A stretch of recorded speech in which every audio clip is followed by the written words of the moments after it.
Hi, and welcome to the MTA Software Development Fundamentals course. My name is Mary Simon, and I'm one of the e-tutors on the Software and Database course. This course is 15 weeks long, and it is made up of 6 different lessons. The purpose of this video is to introduce you to the software course, to explore how to navigate around the Moodle page, and to show you some features available to you, which will help you to carry out the course more effectively. Now first I'm going to log into the eCollege website using a student ID. When I get in here, it'll be the same as what you see on your login. So there's 2 courses here listed against me.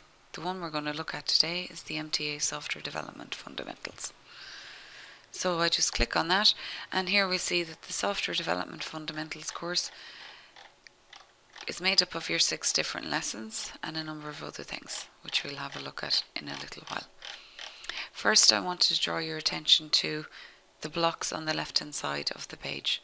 Now these ones are here just to make your life a little bit easier, and I'll just show you some of the things that you can find out from here.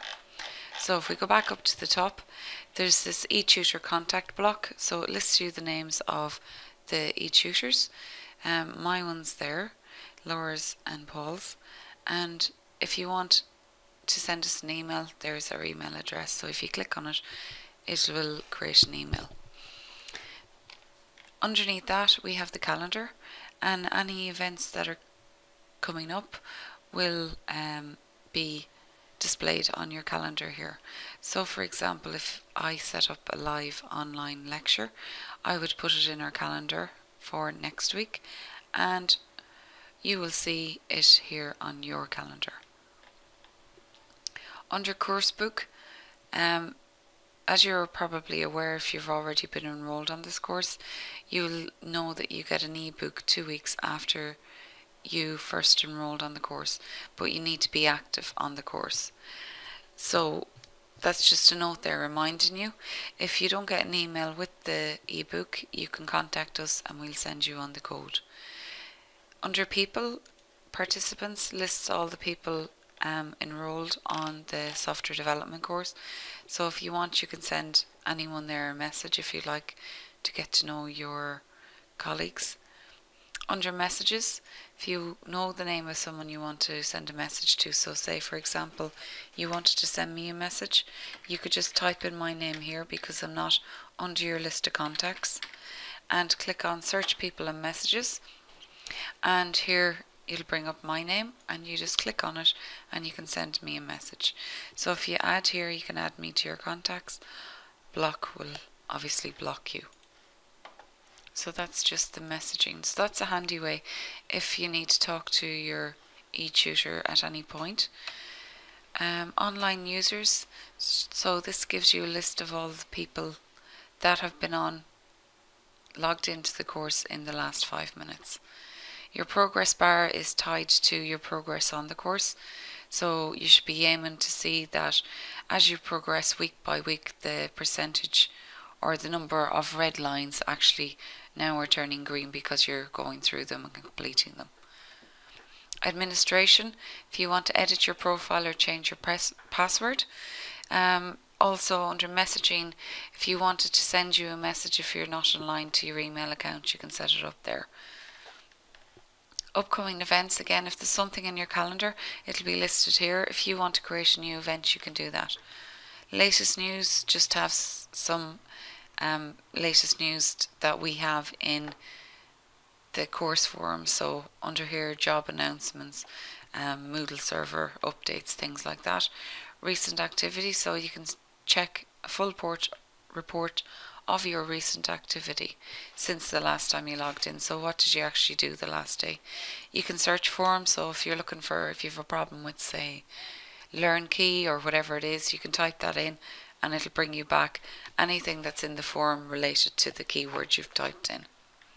Tech news is just sending you updates on technical jobs from a website, and the same thing here with the Techie Jobs Watch.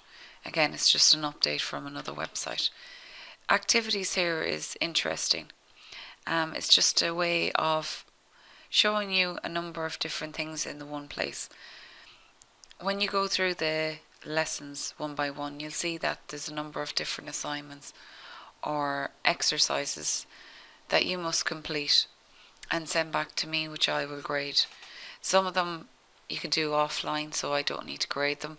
Other ones will require me to grade them, so I can give you some feedback on how I feel you're getting on with the course or what went wrong. Feedback, then there will be parts of the course where you need to do pre-course questionnaires or post-course questionnaires. If you click in there, you have an exit questionnaire, so your post-course feedback form is there. So if you wanted to see what you wrote in it, that's where you could go. If we have a click on assignments here, it shows you from the very start all of the assignments that you need to complete, and once you have them completed, it will show you the grades on them on the right hand side. So it's kind of nice to know what grades you're getting on your assignments. Same idea here with your quizzes. So what you actually got when you went through and did your quizzes yourself. Right, so that's just the left hand side. It's kind of the Moodle part of the website. But this part now next will be actually digging in and going through the actual development fundamentals course. So we said already that there's 6 lessons, so if you click on the lesson it'll bring you straight into the lesson, but I want to point out to you just to look at this very first page because it's important. We've got a timetable here of when your tutors will be live, your introduction video, so this is where you found this one. There also is the certification roadmap, where I am. Okay, it's kind of like why do you want to become a coder, and just some useful things behind coding. And also what's useful here as well is your ICT terms, so your information technology terms. Course Essentials is again very important, and it's something that you must read before you move on to lesson 1. So the ideal situation would be go to the main page and follow it all the way through. So do the introduction videos followed by where I am, or where am I, or why am I here, sorry, course forum, course essentials, and then start into your lesson 1 and work through them one by one until you get to the very end. At the very end it just shows or gives you a little chapter there or section on MT exam preparation. It says for the exam there's 72 questions, you have to get 80% or over in order to pass. Another useful thing at the end is 2 videos from Caroline Ward, a recruitment consultant from Collins McNicholson, which may be useful for you for writing your CV or getting ready for interviews. And the last thing that I'd ask you to do is, after you complete your certification and hopefully you've passed your exam and you're now software certified, would be to complete this exit questionnaire. It's a way just to allow us, or you tell us how you felt the course went, what was good, what was well, all those kind of things. So it allows us to improve the quality of the course. The last link here is your online lectures. It's the live online lectures that will be done. So when you go in here you'll see all of the different lectures that were done live, and if you want to have a look at them you can, and any new ones that we do will also be put in here. So if we go back here to our course essentials, which is one of the key things that you'll need to know before you actually start, you've got your MTA study guide. So it's a little booklet that you should print out and go through as you complete each of your lessons. It'll just give you a synopsis of the chapter and ask you a couple of questions, and it'll show you whether you've learnt the actual objectives of that chapter before you move on to the next one. The next one has how-to guide, so how you navigate quizzes, how you deal with online learning, how you post to a forum, how you submit an assignment. So those will all be useful and things that you'll need to know in order to complete the course. Unit Roadmap is another useful resource which helps you to progress through the course. So some things that you'll need to have set up in order to complete the course. Learning Key is another vital resource. Again, it gives you additional material and each one has an objective. Okay, so it'll be another useful resource for you to learn your software using your C#. Some problems with Learning Key have been encountered and some of them are detailed here on this link. One of the main things to note with Learning Key is it won't work properly with Safari. So I would say to you to use either Chrome, Internet Explorer or Firefox and try to stay away from Safari when you're looking at your Learn Key. There's a link also to the Measure Up video. Measure Up is the tool that we use in order for us to practice for the certification exam. I have it open here, I think, and I'll just show you here. If we just go back here for a second.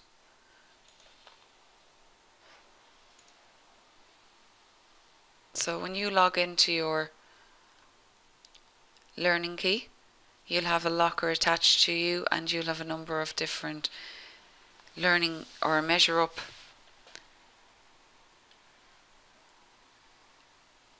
practice online tests attached to you. So you launch that and what you can see is once it loads you can have testing options, so you can select a study mode, a certification mode or customize your test. So study mode will display you the answers. So if you want to, I'd say what you would do is you'd start with your customize your test, because what you can do here is you can link it to an actual chapter. So Understanding Core Programming is Chapter 1, Understanding Databases Chapter 6. So what you can do is you can do it chapter by chapter.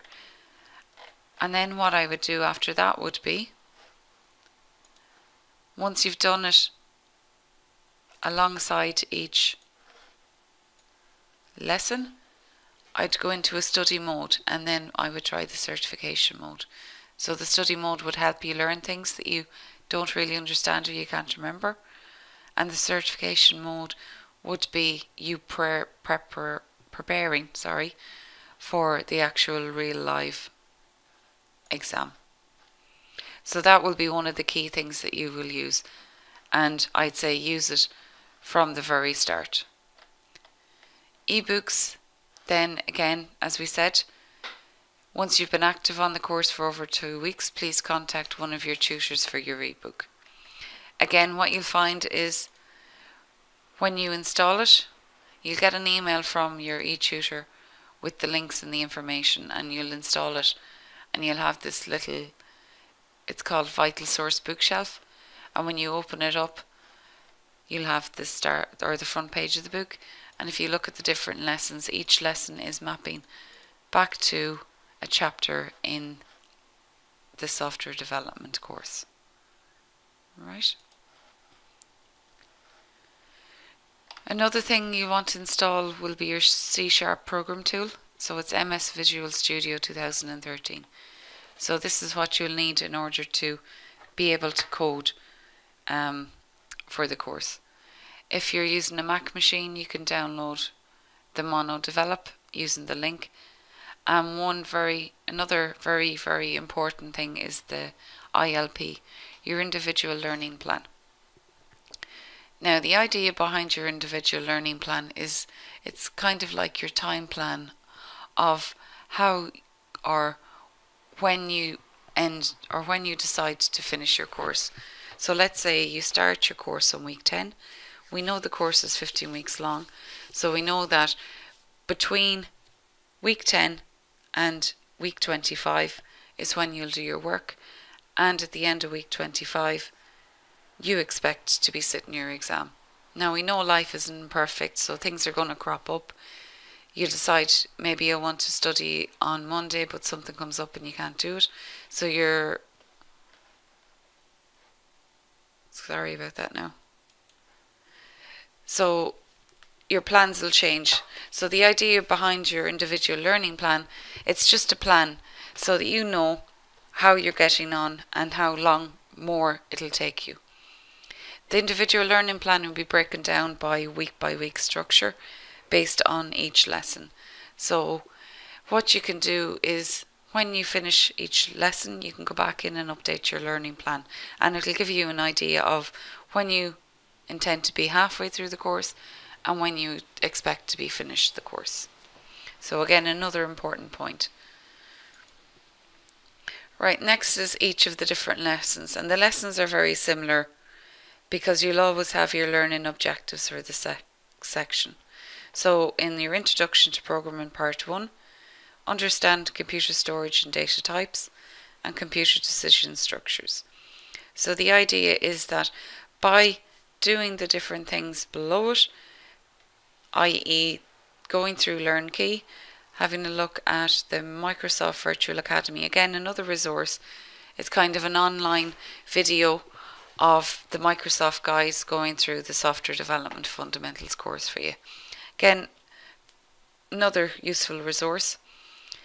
So the idea is that you go through these, and by the end of it you will know how computers use storage and the different data types they use and decision structures. Are you new to coding? Here's a link for C# video series tutorials.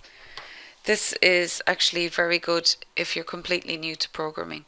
The reason behind this is it'll bring you from your first basic program up to a more complex program. So it'll give you basically everything you need in order to create your first program and develop from that. One thing that I did forget to say to you is if we have a look at your software again, if you have a look at lesson 1, you have lesson 1 part 1, you also have lesson 1 part 2. The idea that, or the reason why it's broken into 2 different parts is because if you're new to programming, you're going to find it more difficult to come to terms with the concepts that we raised in the first chapter, and most of the coding is done here. So we've just broken it down into a more manageable structure so that it'll be easier for you to learn. Then it moves on to your video lectures to explain the different concepts that it wants to look at. You've got links that you can look at, and then you've got your assessments, again your exercises or your assignments that some will have to be submitted. Here you've got one that's an offline one, so you do it yourself and then you look at the answer to see what the difference was. And every chapter or every lesson on the software development course will always have a quiz. And again, the reason it goes through it like a quiz is because that's the way that the end certification exam works. So it wants you to get used to multiple choice. If we quickly look at part 2, right, again we've our learning objectives, we've a LearnKey, we've the video or the tutorials, we've assignments, and we've self-assessment quizzes. So again, your way to find out, did you learn what you needed to learn in order to meet the objectives for lesson 2.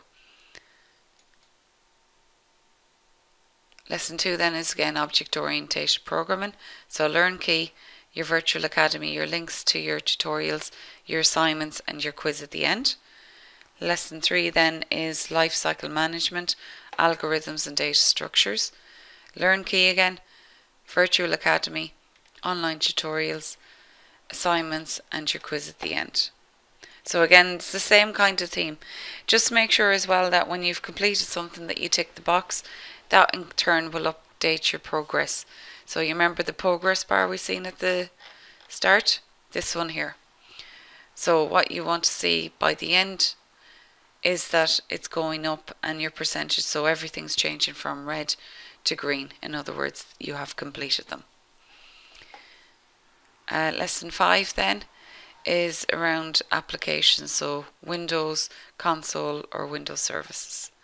Again, you've got your Learn Key, your Virtual Academy, some lectures, some videos on the consoles and the Windows servers, and then your assignments, and finally, as we expected, our quiz. And the last one then is just an introduction to database. So how databases work, query languages and connection methods. Again, we've got our Learn Key, Virtual Academy, your videos and your tutorials, assignments and your quizzes. Alright, so that's just your overview of it. So if you have any problems or anything, just send me an email or a Moodle message, and good luck with the course. Thank you very much.